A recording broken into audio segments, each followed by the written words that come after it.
교회를 설립한 지 22주년이 되었습니다. 22년 전 9월 7일에 설립 예배를 드렸어요. 근데 22년이 지난 오늘 9월 7일이더라고요. 참 감회가 참 새로워요. 성도 여러분과 함께 따뜻한 교회 공동체를 만들게 하신 하나님께 깊은 감사를 드립니다. 앞으로 더욱 영적으로 성장하는 물줄기 교회가 되기를 간절히 소망하고 있습니다. 성령께서 늘 교회를 인도하셨기 때문에 우리는 서로 사랑하는 마음을 가질 수가 있었어요. 그리스도의 순결하고 거룩한 생명의 빛 가운데 안전하게 우리는 신앙을 지킬 수가 있었습니다.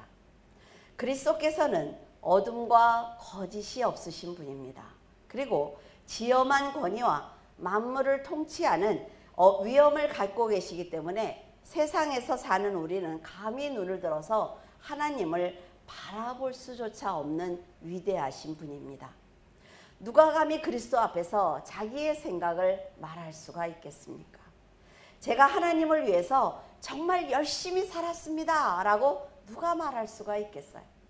그럼에도 사랑이 많으신 하나님께서는 책망하시거나 정죄하시지 않고 우리가 회개할 때마다 용서해 주신다 말이죠. 영적으로 진리를 분별할 수 있는 지혜를 날마다 주고 계십니다. 이런 사랑을 받고도 성장하지 못한 우리들은 도리어 사람들에게 인정을 받기 위해서 욕망을 따르고 진리를 멀리하는 죄를 짓고 있습니다. 성령께서 진리로 인도하시지만 우리는 자기가 좋아하는 세상 일을 찾기 위해서 예수 그리스도를 따르는 좁은 길로 가지 않고 있어요. 내가 게임을 좋아하거나 내가 사람을 좋아하거나 내가 술과 담배를 좋아하거나 내가 세상에 노는 것을 좋아할 때 하나님께 가지 않는다 말이죠. 요한복음 13장 34절에 새 계명을 너희에게 주노니 서로 사랑하라. 내가 너희를 사랑한 것 같이 너희도 서로 사랑하라. 우리는 세상을 쫓는 죄를 지고 있음에도 불구하고 예수님께서 우리를 용서하신 것은 우리를 사랑하시기 때문입니다. 죄를 짓지 않고 용서하는 방법은 오직 사랑밖에 없어요. 그래서 하나님께서 너희들이 서로 사랑해. 왜? 남는 것은 그것밖에 없거든.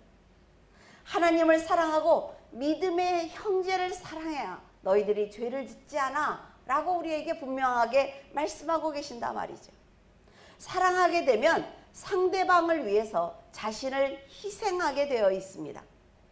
그렇기 때문에 너희가 사랑하면 이로써 모든 사람이 너희가 내 제자인 줄 알 거야 라고 말씀을 하셨어요. 예수님의 제자가 되기 위해서는 죽도록 봉사하고 헌금하고 헌신하라는 것이 아니라 내가 너희를 사랑한 것 같이 너희도 서로 사랑하면 내가 너희를 인정해 줄게 라는 말씀이에요. 이것이 우리에게 주시는 새 계명이라고 하셨기 때문에 우리는 성령께서 주신 사랑으로 형제를 사랑하고 자신을 낮추어야만 합니다. 그러면 분명 사막과 같았던 우리 심령이 옥토로 변할 수가 있단 말이죠. 지금 교회를 다니는 사람들을 보면 그 심령들이 모두 사막처럼 메말라 있어요. 나는 교회를 다닌다는 말을 차라리 안 했으면 좋겠어요. 왜? 입을 열면 함부로 말하고 아무런 행동이나 막 하면서 꼭 끝에는 교회를 다닌다는 말을 한단 말이죠. 그러니까 내가 생명의 물을 갖고 있지 않기 때문에 영적으로 갈증난 사람들에게 나눠줄 수가 없는 거예요. 왜? 그도 나와 똑같기 때문에. 그럼에도 자신이 하나님을 잘 믿고 있다는 생각을 하고 있어요. 그러나 하나님께서 보시는 지금의 교회와 성도는 손에 성경책을 들고 있어도 주일에 정말 옷을 깨끗하게 입고 예배를 드리고 있어도 그 심령이 가뭄을 만난 그런 심령이기 때문에 하나님께서는 그를 사랑할 수가 없는 것입니다. 그들은 자신이 천국 백성이라고 굳게 믿고 있단 말이죠. 그런데 그렇게 생각하는 자체가 교만인 거예요.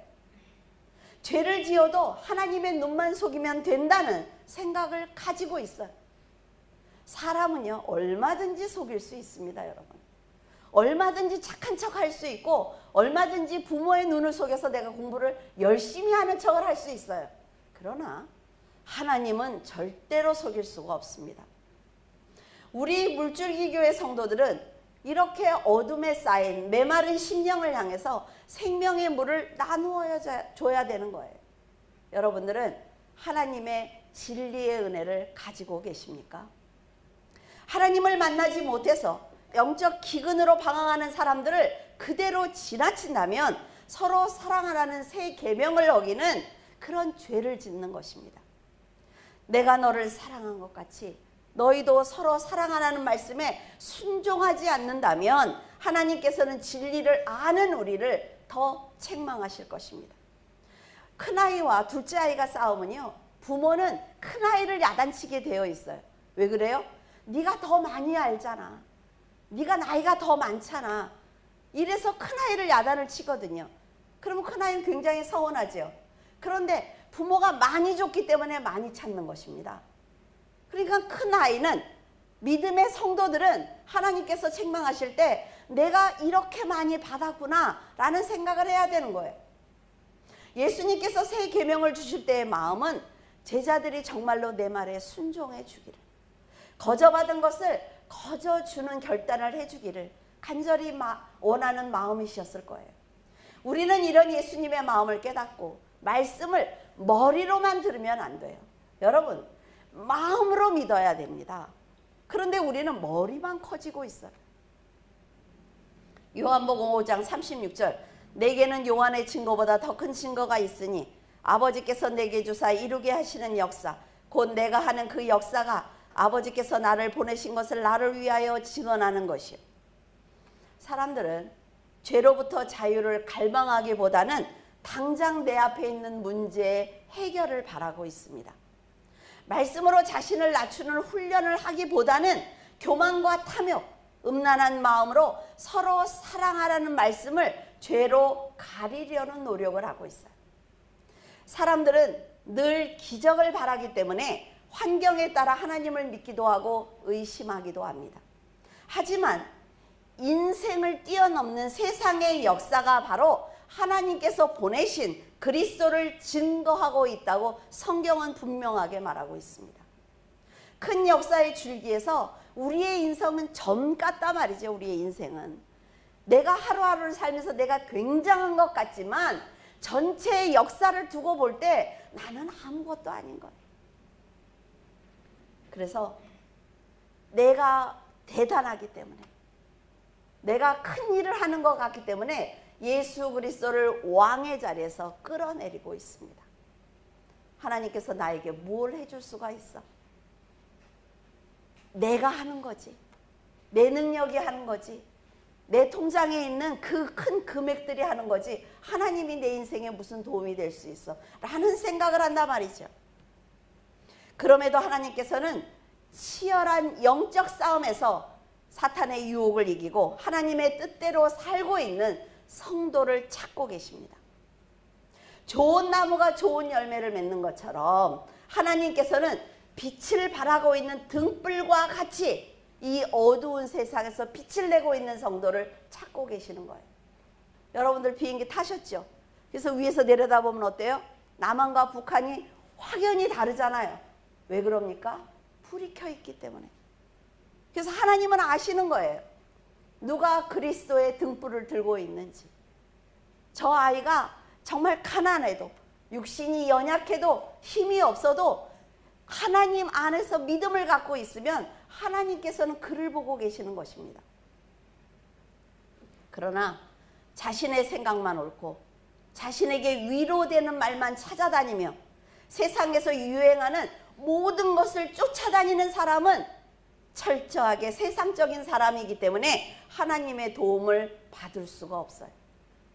여러분은 말씀을 이해하기 어렵고 순종하기 힘들더라도 야곱처럼 밤새 씨름을 하면서 말씀에 굴복하기 위해서 삶을 살아낸다면 그 삶이 예배이기 때문에 하나님의 은혜를 받을 수가 있습니다. 베드로전서 4장 12절에서 13절, 사랑하는 자들아, 너희를 연단하려고 오는 불시험을 이상한 일 당하는 것 같이 이상히 여기지 말고 오히려 너희가 그리스도의 고난에 참여하는 것으로 즐거워하라. 이는 그의 영광을 나타내실 때에 너희로 즐거워하고 기뻐하게 하려 함이라. 여러분, 예수 그리스도를 믿는다고 해서 고난을 당하지 않는 것이 아닙니다. 왜냐하면 하나님은 이 세상에서 예수를 믿으면 잘 살게 해주려고 오신 분이 아니라 우리의 영혼을 구원하기 위해서 오신 분이기 때문에 그래요. 세상에서 전쟁이 나면 세상 사람들과 성도들은 다 같이 고난을 당합니다. 하나님께서는 특별히 그를 전쟁이 날 때만 이렇게 공중에 들렸다가 전쟁이 끝나면 탁 내려놓는 것이 아니라 말이죠. 세상이 요람처럼 안락하게 보여도 그곳에는 구원이 없기 때문에 넓은 길을 포기하고 십자가의 좁은 길을 가야만 구원을 받을 수가 있습니다. 여러분이 진심으로 형제의 고난을 아파하며 영적인 짐을 나눠주기 위해서 기도한다면 그리스도께서는 그때부터 직접 사탄과 세상과 전쟁을 하신다는 것을 알아야만 합니다. 여러분들이 가만히 있으면 하나님도 움직이지 않는다 말이죠. 그리스도의 이런 사랑을 받고 있는 여러분은 혼자 있어도 혼자가 아니라는 거예요. 우리는 늘 하는 말이 있습니다. 너무 외로워. 아무도 내 곁에 없어. 아무도 나를 도와주지 않아. 그러나 여러분과 함께 계시는 하나님을 믿지 않기 때문에 늘 두려운 거예요. 늘 공허한 것입니다. 하나님께서 여러분 안에 내주하고 계시기 때문에 두려워하지 마세요. 외로워하지 않기를 바라요. 우리는 지난 22년 동안 말씀으로 세상의 어려움과 사탄의 유혹을 극복하기 위해서 많은 노력을 했습니다. 하나님을 믿으면 복을 받습니다. 이런 설교를 저는 하지 않았어요. 그렇지만 성도들이 좁고 협착한 진리의 길을 갈 수 있는 설교를 하기 위해서 노력을 했습니다. 하나님께서 인정하시는 교회로 만들기 위해서 노력을 했어요. 영적으로 정체되지 않고 형식에 매이지 않는 교회가 되도록 최선을 다했습니다. 성도들도 하나님의 뜻을 점차 알아가기 시작을 하면서 각자의 삶 속에서 믿음으로 살기 위해서 노력을 했어요. 우리 교회는 성도들이 모이면 서로의 안부를 물었습니다. 어려움을 당하는 성도를 위해서 함께 기도하면서 혼란스러운 이 나라와 민족 그리고 세상에서 길을 잃고 헤매는 사람들을 위해서 우리는 중보기도 했습니다. 이것이 바로 성도의 본분이라 말이죠. 하나님의 일을 하고 하나님께 믿음을 인정받는다고 하면 굉장한 걸로 안다 말이에요. 그러나 그렇지 않아요. 하나님께서 관심을 갖는 교회는 서로의 안부를 묻고 그의 아픔을 같이 나누고 내 것을 흔쾌히 나눠주는 그런 교회입니다. 요한계시록 8장 3절에서 5절 또 다른 천사가 와서 제단 곁에서 서서 금향로를 가지고 많은 향을 받았으니 이는 모든 성도의 기도와 합하여 보좌 앞 금 제단에 드리고자 함이라. 향연이 성도의 기도와 함께 천사의 손으로부터 하나님 앞으로 올라가는지라. 천사가 향로를 가지고 제단의 불에 담아다가 땅에 쏟음에 우레와 음성과 번개와 지진이 나더라. 신실한 마음과 정직한 믿음으로 하나님께서 받으실 만한 기도를 드린다면 그 참된 기도가 바로 심판의 도구가 되는 것입니다. 우리가 하나님 앞에 앉아서 내 입으로 달싹거리는 그 기도가 무슨 능력이 있겠나 하지만 천사들은 그 기도를 다 받아다 하나님의 보좌 앞에 드린다 말이죠.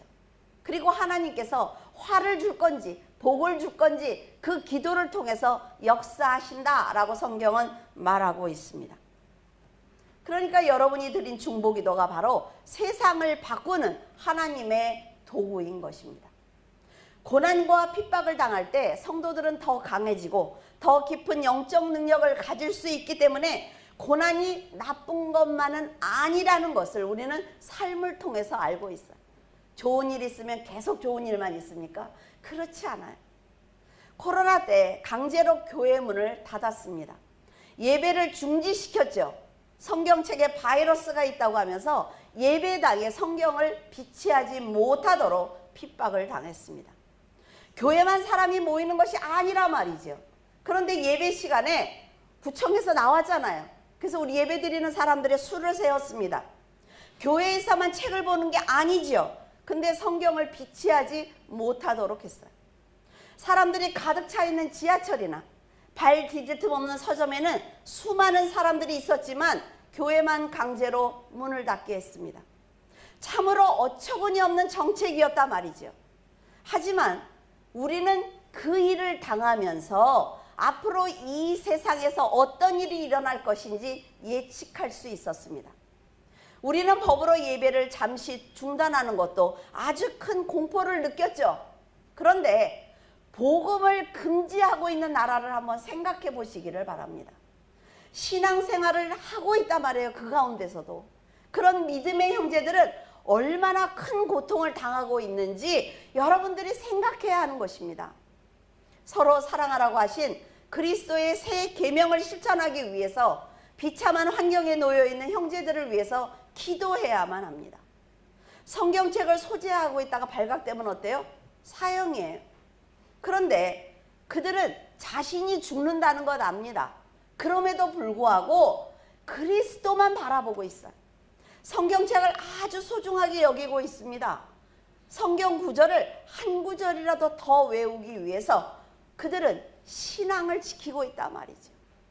우리는 성경책이 어때요? 집에 너무 많죠. 성경책이 보통 몇 권은 되실 거예요. 그런데 그걸 열어서 얼마큼 읽느냐는 것입니다. 우리는 풍요로운 삶에 취해 있습니다. 그래서 교회를 다니면 핍박을 받는다는 걸 잘 이해하지 못해요.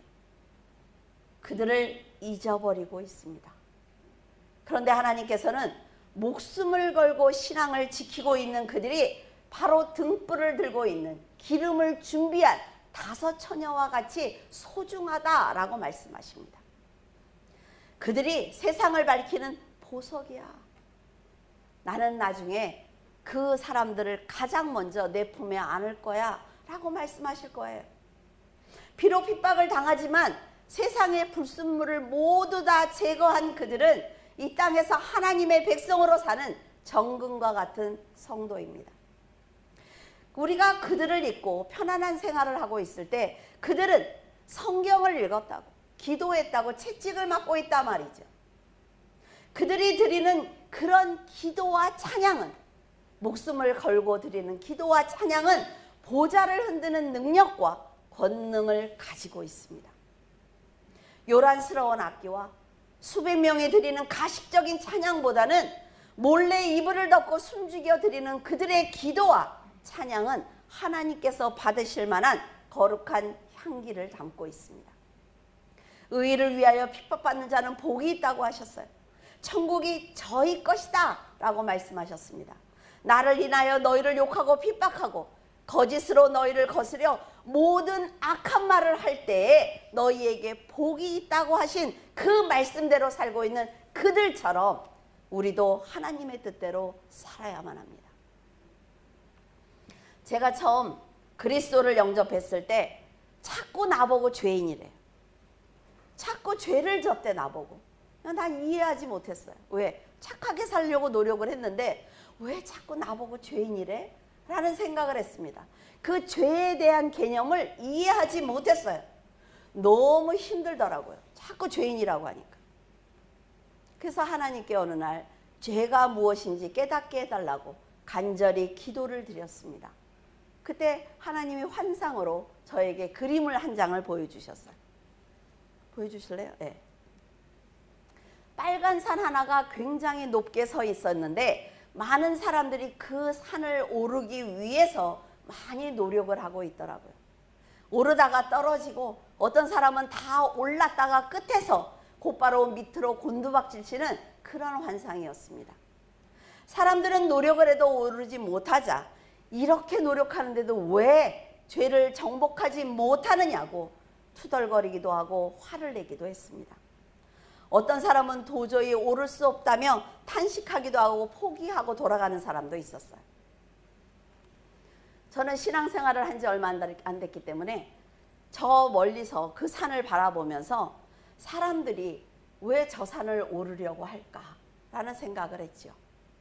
그리고 왜 굳이 저 산을 올라가려고 할까라는 생각을 한 거예요.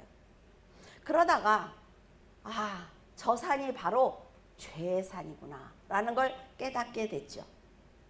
실제로 그렇게 더러운 죄의 산이 있다는 사실에 놀랐습니다. 이게 진짜로 있다는 게 아니라 하나님이 보시는 모습이겠죠. 산 꼭대기에 올라가기 위해서 애쓰는 사람들을 보면서 저렇게 열심히 신앙생활을 하는 사람들도 오를 수 없는 저곳을 나 같은 사람이 어떻게 올라갈 수 있을까라는 생각으로 처음부터 포기했습니다. 그리고 기도하기를, 하나님, 저는 저 사람들처럼 저렇게 열심히 신앙생활할 자신도 없고 저 산을 오를 자신도 없습니다. 하나님께서 도와주시지 않으면 저는 절대로 저 끝까지 올라갈 수가 없습니다 라고 기도했습니다.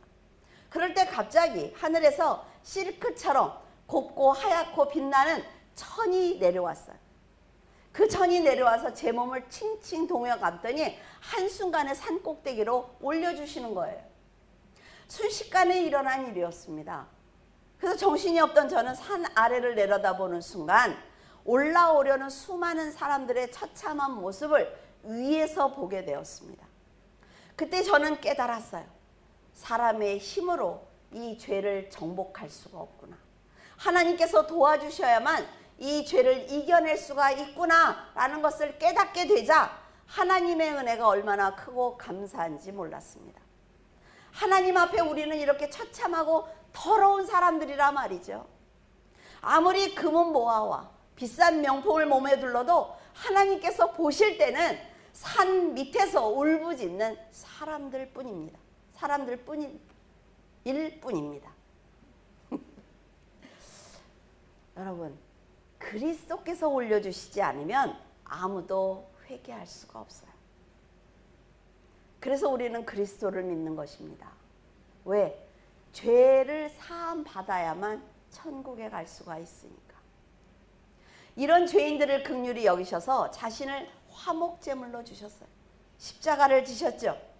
예수님께서 우리에게 서로 사랑하라고 말씀하신 것은 예수님처럼 자신의 모든 것을 주는 사랑을 하라는 말씀입니다. 죄에서 허우적거리는 모습을 보신 그리스도는 정말 슬프셨을 것 같아요. 부모가 자녀에게 아무리 이쁜 옷을 입히고 정말로 좋은 가방을 사주고 해도 아이가 아무렇게나 살면 그 자체로 슬프다 말이죠. 그렇게 살지 말라고 화목제물이 되어주셨어요. 십자가에서 죽어주셨습니다. 그런데도 사탄의 유혹에 빠져서 허우적거리고 있는 우리는 지금도 날마다 더 많은 죄를 짓고 있습니다. 주님을 의지해야만 용서를 받을 수가 있는데 우리는 교만한 마음으로 죄를 정복하려고 한단 말이죠. 내 노력으로 하려고 해요. 가식적인 말과 행동, 그리고 제물로 죄를 덮을 수 있는 것처럼 교만한 행동을 하지만 우리는 주님 앞에서 숨조차 제대로 쉴 수 없는 죄인입니다. 이거를 인정하고 신앙생활을 시작해야 된단 말이에요. 그런데요, 하나님께서는 인내가 대단하신 분입니다. 우리가 이렇게 죄를 짓고 있는데도 하나님은 책망하시지 않아요. 그러면서 이렇게 말씀하십니다. 수고하고 무거운 짐진자들아 다 내게로 오라. 내가 너희를 쉬게 해줄게 라고 말씀하셨어요.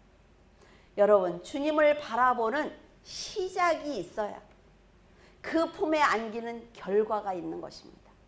시작도 하지 않는데 어떻게 그 품에 안길 수가 있어요? 우리 여기 학생들이 공부도 안 하는데 어떻게 잘할 수가 있어요? 시작이 있어야 결과가 있단 말이죠. 자신을 버리고 교만도 버리고 세상의 즐거움과 사탄의 어떤 유혹도 물리칠 준비를 하고 노력해야 합니다. 고린도전서 3장 11절에서 15절 이 닦아둔 것 외에 능히 다른 터를 닦아둘 자가 없으니 이 터는 곧 예수 그리스도라. 만일 누구든지 금이나 은이나 보석이나 나무나 풀이나 지프로 이 터 위에 세우면 각 사람의 공적이 나타날 터인데 그날이 공적을 밝히리니 이는 불로 나타내고 그 불이 각 사람의 공적이 어떠한 것을 시험할 것이라. 만일 누구든지 그 위에 세운 공적이 그대로 있으면 상을 받고 누구든지 그 공적이 불타면 해를 받으리니 그러나 자신은 구원을 받되 불 가운데서 받은 것 같으리라. 굉장히 중요한 얘기입니다, 여러분. 이게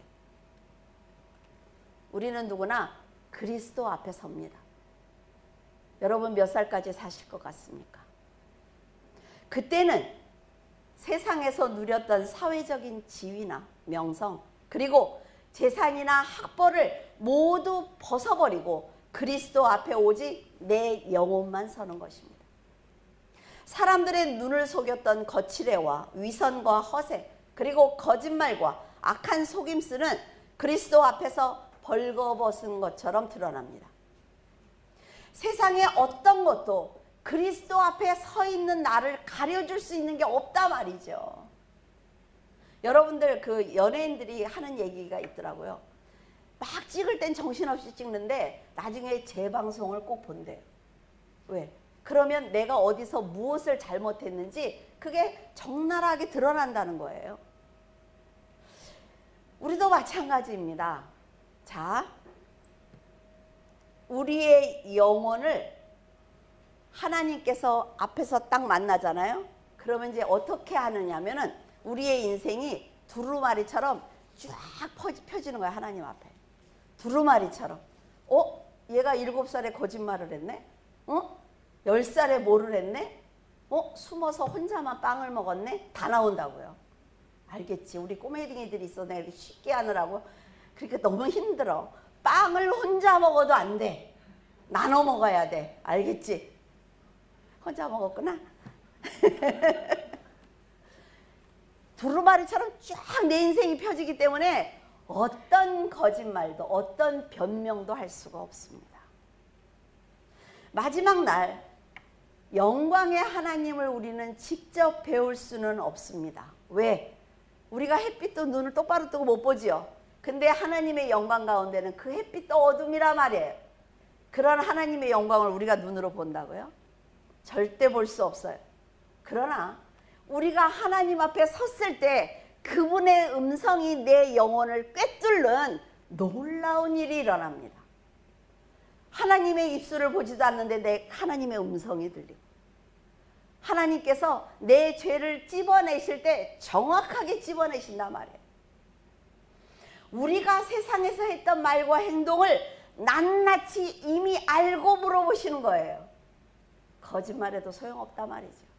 죄를 짓는 사람들이 가장 잘하는 말이 뭐예요? 증거가 있습니까? 예. 다 펴놓고 그 증거를 쫙 내 눈앞에 펴놓고 말씀하시기 때문에 우리는 어떤 거짓말도 할 수가 없어요. 세상의 자랑이었던 재물과 명예와 권력 그리고 칭찬받을 것이다 라고 생각했던 믿음과 헌신과 기도와 헌금까지 내 눈앞에서 다 불에 타버리는 그걸 직접 내 눈으로 본단 말이죠. 그래도 하나님 저는 이건 정말 잘했거든요 라고 얘기했을 때 그래? 여기다 올려놔봐. 타는지 안 타는지 보자. 지금 이 얘기예요. 진리 밖에 서 있던 그들의 말을 직접 듣게 하십니다. 내가 한 말을 내 귀로 듣는단 말이에요. 얼마나 부끄러울까요? 자신이 했던 거짓된 행동을 눈앞에서 보여주시는 거예요. 그래서 스스로 부끄러워서 무너지는 것입니다. 그때서야 하나님과 형제를 내가 진심으로 사랑한 것이 아니구나 라는 것을 아는 거죠. 아, 내가 엄마한테 착한 척했지만 다 가식적인 행동이었구나 라고 깨닫고 통곡하지만 이미 때는 늦었습니다. 하나님 앞에 서면 다 끝난 거예요. 다 끝난 거예요. 한 번만 기회를 주세요. 아니요. 우리가 지금 살아가고 있는 동안에 날마다 기회를 주고 계세요. 하나님을 믿을 기회, 하나님께 헌신할 기회, 내가 세상에서 착하게 살 기회, 내가 구제함으로 정말 상대를 부욕해 할 수 있는 그런 능력의 기회를 날마다 받고 있어요. 그러나 나만 보는 거죠. 하나님께서 이렇게 말씀하실 것입니다. 너는 이미 땅에서 상을 모두 다 받았어. 네가 교만하게 행동할 때 사람들이 어머 어쩌면 이렇게 비싼 옷을 입었어요. 다 받은 거야, 상을. 세상에서. 내 인생에서 했던 그 말과 행동은 내가 원하던 것이 아니야. 그렇기 때문에 큰 죄가 있어서 열매를 맺을 수가 없어. 네가 지나간 그 인생의 자리는 모두 다 타서 없어졌기 때문에 한 개도 보석에 남아있지 않아. 그래서 나는 너를 용서할 수가 없어. 이게 성경입니다. 그 무서운 진실 앞에서 변명할 수 있는 사람은 없다 말이죠. 하나님께서는 묵묵히 하나님과 형제를 사랑하며 구원받지 못한 영혼이 안타까워 기도하고 헌신하는 성도를 기억하고 계십니다. 하나님 앞에 가서 하나님, 저는 한 게 아무것도 없어요. 하나님께서 이렇게 많이 주셨는데 저는 한 게 없습니다. 그럼 여기 지나가봐. 불로 지나갔을 때 거기에 정금이 남고 보석이 남는단 말이죠. 네가 하지 않았다고 하지만 했어. 여기에 열매가 남아있잖아. 아, 이래야지. 저 했는데요. 막 했는데요. 지나가봐. 아무것도 없어. 이상하다. 했는데 이상하다. 이럴 거 아니에요. 우리는 내세울 만한 공이 없다는 것을 알고 있습니다. 그래서 낮은 자리에서 중보기도 하고 있죠. 진심을 다해서 가족과 형제를 돌보고 어려운 이웃을 위해서 헌금을 하면서 여러분의 그 사랑하는 그 삶을 하나님께 보여드리고 있습니다. 너무 보잘것없는 헌신이지만 하나님께서 나의 공적을 불로 시험하실 때 정금과 같이 빛나는 보석이 그 자리에 남아 있어야만 합니다. 하나님께서는 이런 성도들에게 착하고 충성된 종이라고 말씀하세요. 내가 지극히 작은 것에 충성하였음에 내가 많은 것으로 너에게 맡기로니 네 주인의 즐거움에 참여하라는 축복을 주실 것입니다. 하나님께서는 오직 그리스도를 믿고 성도로 살았느냐, 이것을 기준으로 보세요. 하나님은 다 아무것도 안 보세요. 그리스도를 보고 내가 그리스도의 사람으로 살았느냐 아니냐, 이것이 천국과 지옥으로 갈라지는 그 기준입니다. 그러니까 가식적인 말과 행동, 그리고 불순종인 신앙은 버려야 되는 거예요. 사람들에게 칭찬받으려고 하지 마세요. 사람들에게 인정받으려고 하지 마세요. 그냥 신앙을 가진 여러분으로 사세요. 그러면 하나님이 사람도 붙여주시고 물질도 붙여주시고 하나님이 하신다 말이죠. 하나님께서는 여러분에게 너는 믿음을 가졌다고 나한테 말하는데 그러면 나를 위해서 어떤 삶을 살았어? 라고 물어보신다면 여러분은 어떤 대답을 하시겠습니까? 자녀들이 그러지. 엄마, 나 이제부터 열심히 할 거야. 엄마, 나 이제부터 공부 열심히 할게. 성적표 갖고 와. 이거예요. 너는 나에게 많은 것을 맡겨주면 하나님을 위해서 살겠다고 했는데 나에게 무엇을 주었어? 라고 물으신다면 어떤 대답을 하시겠습니까? 여러분은 이 질문에 대답할 정도로 믿음으로 살고 계십니까? 그리스도의 말씀대로 살기 위해서 거듭난 삶을 살고 있느냐고 묻고 있습니다. 성령께서 여러분에게 하시는 말씀을 듣고 지금까지 살았던 삶의 방향을 돌이켜서 주님께서 문을 두들기셨을 때 여러분 활짝 열어드려야 합니다. 제가 기다리고 있었습니다. 하나님께서 저에게 역사하실 것을 저는 믿고 있었습니다. 활짝 열어드려야죠. 세상을 향하던 눈을 그리스도에게로 돌려야 합니다. 자신이 주인이었던 삶의 통치권을 그리스도께 드려야만 한 거예요. 그럴 때 참된 기쁨이 저 마음 밑에서 끌어올린단 말이에요. 사람이 주는 기쁨이 아니라 지금 환경이 하나도 안 변했는데 왜 이렇게 기쁜지 모르겠단 말이죠. 다 경험이 있으시죠?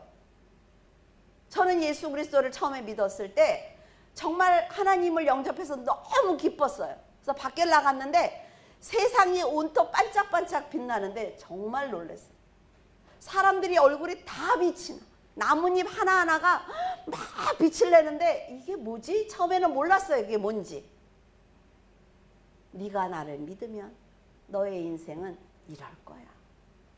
네가 사랑하는 천국은 이런 곳이야 라는 걸 알려주신 거죠. 더 이상 성령의 말씀을 무시하지 않기를 바랍니다. 우리는 구원이라는 멋진 선물을 받은 성도입니다. 하나님의 복은 내가 좋은 심령을 준비했을 때 받는 선물이기 때문에 여러분은 언제나 좋은 열매를 맺는 좋은 나무가 되어야만 합니다. 이런 선물은 새 계명대로 서로 사랑할 때 받을 수가 있어요. 여러분은 항상 복을 받고 누리는 거룩한 성도가 되기를 바랍니다. 설립 22주년을 맞이한 성도 여러분을 축복합니다. 기도하겠습니다. 살아서 역사하신 하나님, 은혜를 감사를 드립니다. 항상 말씀 앞에 서 있으라고, 항상 내가 너를 사랑하고 있는 것을 잊지 말라고, 세상의 어두운 환경과 핍박하는 사람과 사탄의 공격을 두려워하지 말라고 하나님께서는 저희들에게 말씀하고 계십니다. 그럼에도 하나님 아버지, 저희들은 세상으로 나아가 세상의 모든 짐을 짊어진 자처럼 하나님 고난 가운데 있습니다. 교만이 저희를 덮고 있으며 하나님 아버지, 정말로 악한 죄악이 저희들을 덮고 있음에도 저희들은 몸부림치지도 않고 있습니다. 세상은 그러니까, 세상 사람들은 다 그렇게 사니까 하나님 아버지, 이러한 말로 더 큰 죄를 짓는 가운데 있습니다. 그러나 저희들은 알고 있습니다. 하나님 아버지께서 천국을 준비하시고 예수 그리스도께서 나를 믿기만 하면 내가 이것을 거저 너에게 주겠다고 말씀하고 계심을 저희는 믿고 있습니다. 하나님 아버지, 도와주시옵소서. 아버지 하나님, 짧은 걸음이지만 걷기 위해서 노력하겠사오니 아버지 하나님께서 함께 동행하시고 저희들을 품어주시며 사탄이 공격하지 못하도록 저희를 막아주시옵소서. 하나님, 22년 전 9월 7일에 저희들이 설립 예배를 드릴 때 정말로 교회를 할 수 있을까? 교회가 끝까지 갈 수 있을까? 과연 우리가 무엇을 할 수 있을까? 하나님, 너무나 두려웠습니다. 그러나 하나님께서 언제나 일하셨고 하나님께서 언제나 붙드셨으며 하나님께서 늘 채워주셨습니다. 하나님 아버지, 이제 돌아보니 그 시간이 감사였음을 고백을 드립니다. 아버지, 성도들을 축복하시고 아버지 하나님께서 함께하여 주시사 넘어지고 쓰러지지 아니하도록 하나님 복내려 주시옵소서. 주님께서 함께하심을 감사하며 우리 주 예수 그리스도 이름으로 기도드립니다. 아멘.